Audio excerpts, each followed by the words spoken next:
যদি বলি শাকিব খানের স্বপ্নের নায়িকা শ্রদ্ধা কাপুর, অবাক হবেন? অবাক হবার কিছুই নেই। শাকিব খান তার বেশ কয়েকটি ইন্টারভিউতে বারবার বলেছেন, আমি একটি সিনেমা করতে চাই যে সিনেমায় আমার বিপরীতে নায়িকা হিসেবে থাকবে শ্রদ্ধা কাপুর। তাহলে ভাবুন, এগুলো বলার মানে কি? অবশ্যই তিনি শ্রদ্ধা কাপুরকেই তার স্বপ্নের নায়িকা মনে করেন। এদিকে অন্য মামুন ভাই, তিনি কিন্তু বলিউডের একটি মুভি করবেন, সেটা ঘোষণা দিয়ে এসেছে। এবং ধারণা করা যাচ্ছে ডিসেম্বর মাস থেকেই ছবির শুটিং শুরু হবে। এবং তিনি আরও বলেছেন, সোনাল চৌহানের থেকেও বড় স্টার এই মুভিতে যুক্ত হবেন।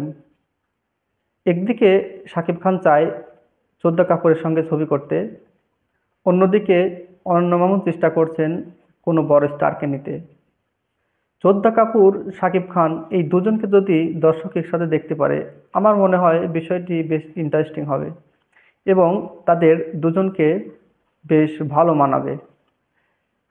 অনন্য মামুন যে বলিউডের মুভিটি করতে যাচ্ছেন, সেটা কিন্তু অনেক বিগ বাজেটের একটি মুভি, যেটা এই মুহূর্তে শাকিব খানকে ছাড়া কল্পনা করা যায় না।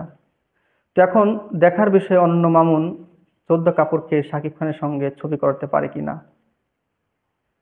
এখন যদি তারা দুজন একসাথে ছবি করে, আশা করতেছি একটা ভালো কিছু হবে এবং অনন্য মামুনও কোনো ভালো কাজ ব্যতীত হাত দেবে না, কারণ তার ডিরেক্টর এবং গল্পের যে বিষয়গুলো আছে তিনি এদিকে বেশ ভালোভাবে নজর দেন।